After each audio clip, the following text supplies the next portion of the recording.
Alors aujourd'hui, je veux faire une vidéo un peu particulière. Merci de regarder. C'est une vidéo sur la motivation. En fait, 12 clés pour passer de la motivation à la détermination. C'est-à-dire, on est motivé, on a envie de faire quelque chose, mais comment on devient déterminé, comment on ancre cette motivation dans le temps et comment on arrive à poursuivre des objectifs dans le temps. Donc on va parler objectifs, bien sûr, on va parler discipline, on va parler douceur et on va parler organisation, bien sûr. J'ai fait ça, voilà, parce que j'adore ce sujet, c'est un sujet qui me passionne depuis longtemps, j'ai jamais osé faire de vidéo dessus parce que c'était jamais le moment. Là, on est dans le confinement, je me dis c'est le meilleur moment pour poser des objectifs, pour arriver à faire quelque chose. Si ça peut vous aider, c'est super cool et je serais content. Et en tout cas, j'ai kiffé à faire mon petit truc, donc déjà, j'ai gagné. Donc, 12 clés pour passer de motivé à déterminé, ancrer les choses dans le temps. Première clé, est-ce que je suis créateur ou victime? C'est des choses qu'on entend beaucoup, créateur, victime, loi d'attraction, etc. Moi, ce que je veux, c'est vous donner des clés concrètes. En gros, comment je vais observer ce qui m'arrive et comment je vais communiquer avec moi-même sur ça. Comment j'observe la situation, comment je communique avec moi-même sur ce que j'observe. Qu'est-ce que j'en fais? Tony Robbins, il dit un truc qui est génial, il dit la qualité de notre vie dépend de la qualité de la communication qu'on a avec nous-mêmes. En gros, aujourd'hui, pour prendre un exemple très simple et universel, la Terre entière est en confinement. Je peux le prendre comme des contraintes qui vont m'empêcher de faire les choses. Mais je peux aussi le prendre comme des contraintes qui vont me permettre, dans ces contraintes-là, de créer des choses. J'ai moins de temps pour sortir, j'ai plus de temps chez moi. Qu'est-ce que j'en fais? Est-ce que je choisis de faire de ces contraintes un outil de création? Ou est-ce que je choisis de dire « Oh là là, si seulement je pouvais sortir, je pourrais faire ça, je pourrais faire ça, je pourrais faire ça ». C'est un choix. Et la motivation, la détermination, ça passe par ça. Faites ce choix. Deuxième clé, le meilleur moment, c'est maintenant. Le meilleur moment pour agir, c'est maintenant. Souvent, on pense à un truc, on se dit « Ah, j'aimerais bien mettre en place des étirements dans ma vie. » Oui, alors, comment je pourrais faire? Il faudrait que j'aille voir, il faudrait que j'achète un bouquin. Non, non, non, non. Si là, j'ai envie de faire des étirements, si mon corps réclame ça et que je suis suffisamment en conscience pour entendre que mon corps a envie de s'étirer, je m'étire. Si je ne sais pas comment faire, si j'ai pas eu la chance qu'on m'ait montré des étirements, je tape sur YouTube, étirement, tranquille, je regarde et je refais.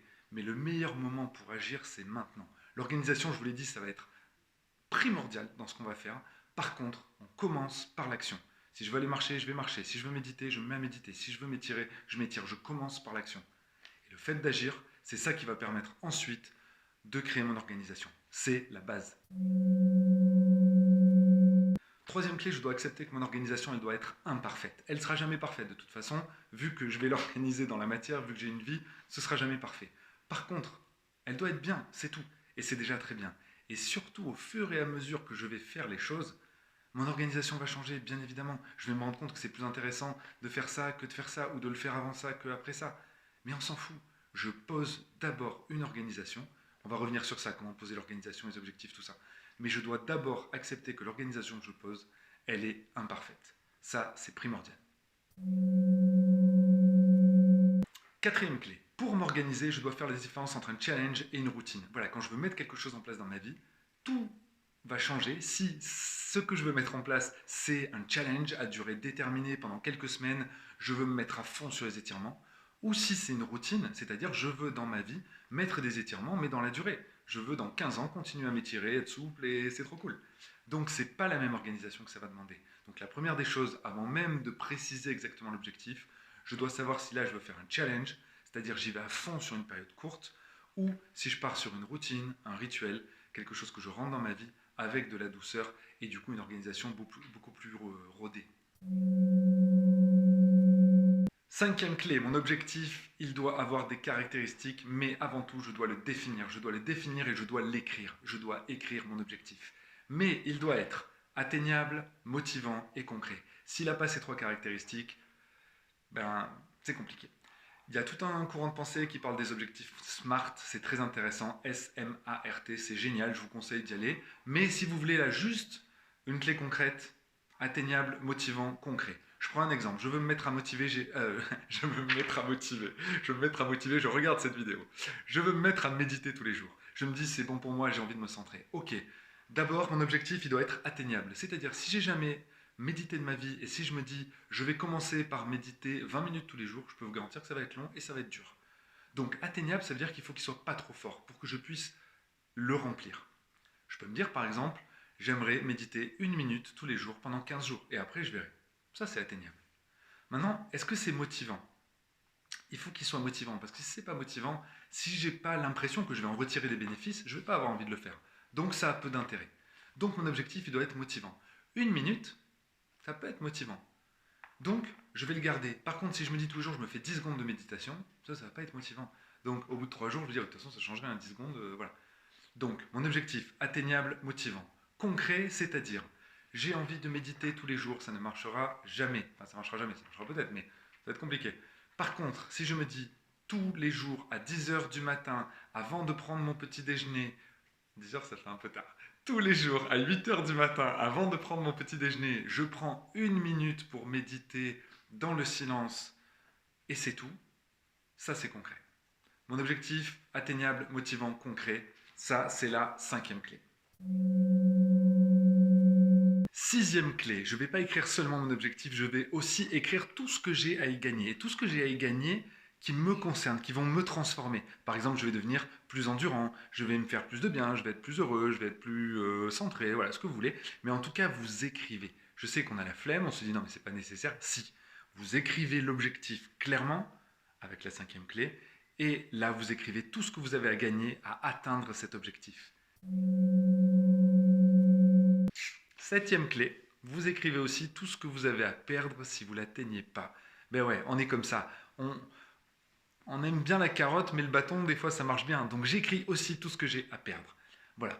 Qu'est-ce qui se passe? Pourquoi cette 5e, 6e, 7e clé, pourquoi elles sont comme ça? Parce que le cerveau, il fait ce qu'on lui demande. Il ne fait pas ce qu'on veut. Donc ça, pareil, loi d'attraction. Vous pouvez vous renseigner, c'est passionnant sur Internet, il y a plein de trucs. Mais pour simplifier, le cerveau, il fait ce que je lui demande, il ne fait pas ce que je veux. C'est-à-dire, je voudrais être souple, le cerveau, il ne sait pas le faire. Je voudrais être centré, le cerveau, il ne sait pas le faire. Il ne sait pas quoi faire. Par contre, je te demande tous les jours, pendant 1 minute, de méditer, ça, il sait le faire. Je te demande tous les jours de prendre 5 minutes d'étirement, ça, il sait le faire. Surtout si je précise l'heure et si mes objectifs sont bien définis. Donc, je synthétise, j'écris mon objectif clairement, tout ce que j'ai à gagner à l'atteindre, tout ce que j'ai à perdre si je ne l'atteins pas. 8e clé, je sépare l'organisation de l'action. Pourquoi? Parce que si au moment d'agir, je me mets à réorganiser le système, je perds de l'énergie, je perds du temps, et après, en général, j'agis pas. Donc, qu'est-ce qui s'est passé? Eh bien, rien. Donc, au moment d'agir, j'agis, et si mon organisation ne me convient pas, qu'est-ce que je fais? Je la change, mais en dehors des moments où j'ai décidé d'agir. Exemple très simple, tous les jours, je décide de méditer 3 minutes à 8 heures du matin. Quand il est 8 heures du matin, je ne me dis pas « Oh là là, en fait, ce serait mieux à 7h30 ou à 9h30. » Non, non, j'ai décidé 8 heures, je fais 8 heures. Et si je m'aperçois que ça ne convient pas, eh ben, à un autre moment de la journée, je me dis « Bon, vraiment, ce matin, ça ne le faisait pas. Ok, je vais décider que je vais le faire à 10 heures. » Et qu'est-ce que je fais? Je vais l'écrire sur mon petit tableau. Mon objectif, c'est plus de faire la méditation tous les matins à 8 heures, mais mon objectif, c'est de faire la méditation tous les matins à 10 heures. J'écris, j'ancre dans la matière ce que j'ai décidé. Ça change tout, mais je ne m'organise pas au moment d'agir. Ça, c'est une clé super importante. 9e clé. 9e clé, est-ce que c'est facile? Oui. Est-ce que c'est confortable? Non. Il va falloir différencier dans votre corps les moments où vous vous dites « Oh là, je le sens pas et tout ». C'est pas que je le sens pas, c'est que c'est pas confortable. Je préfère rester sur mon canapé que me lever et aller sur mon vélo, c'est sûr. C'est pas confortable. Par contre, c'est facile. J'ai pas besoin de beaucoup réfléchir. Je me lève, je vais sur le vélo et je pédale. Ça, c'est très important. L'organisation, elle doit être facile. Par contre, c'est sûr qu'elle ne sera pas confortable. En tout cas, à partir du 3e jour. Premier jour, c'est rigolo, c'est nouveau. Deuxième, oh, j'ai réussi hier, je recommence. Non, non. 3e jour, ça commence à être dur. Mais c'est là aussi que les choses se méritent. Donc, ancré dans votre tête, ce sera peut-être facile, par contre, ce ne sera pas confortable. Donc, pareil, le meilleur moment, c'est maintenant. J'agis et c'est parti. 10e clé. Je vais travailler dans le plaisir uniquement. C'est-à-dire que pour reprendre ce que je viens de vous dire sur la clé précédente, je sors de ma zone de confort, je me pousse au moment de me mettre à l'action. Par contre, dans l'action, je vais essayer que ce soit le plus agréable possible. Donc, les objectifs sont bien définis, ils sont atteignables et motivants pour que j'ai envie de le faire, mais que je ne m'épuise pas. Et surtout, je reste dans le plaisir. Si ça devient douloureux, si ça devient compliqué, vraiment pas, je prends l'exemple de la méditation, si je sens que j'ai vraiment du mal à me concentrer, eh ben je diminue le temps. Mon objectif, c'est 3 minutes. Si je commence par 1 minute, c'est déjà génial. Et si je tiens 1 minute une semaine, je peux vous garantir que la semaine d'après, vous en ferez 2, etc., etc. Donc, je travaille dans une zone quand même de plaisir. Je me fais du bien, donc ça doit me faire un peu plaisir. 11e clé, et pas des moindres. Mon objectif, c'est mon objectif, donc je ne le dépasse pas. Admettons, je veux faire du cardio tous les jours, 10 minutes de vélo. C'est mon objectif, je l'ai écrit sur mon mur, j'ai écrit les avantages, etc. Je m'y mets, et au bout de 10 minutes, je me dis, putain, je pourrais en faire plus. Je vais en faire 12. Non, non, non. Parce que si j'en fais 12 à ce moment-là, le cerveau et le corps, ils se disent, mais de quoi il parle? Il me dit qu'il va en faire 10, il en fait 12. Il m'arnaque. Donc la prochaine fois, si je lui en fais 12, il va en faire 14, etc. Donc mon objectif, je le pose, et quand je l'atteins, au lieu de vouloir en rajouter, je suis content. Et c'est génial. Et si j'ai faim quand j'ai fini, eh ben, ça veut dire que le lendemain, je vais avoir encore faim d'y aller. Donc je vais prendre encore plus de plaisir. Si ça devient trop facile, qu'est-ce que je fais? En dehors des heures d'action, je reprends mon organisation. C'est trop facile 10 minutes de vélo? Ok. Soit je fais 10 minutes de vélo avec une résistance plus grande, soit je décide d'en faire 15, etc. etc. Ça, c'est la 11e clé.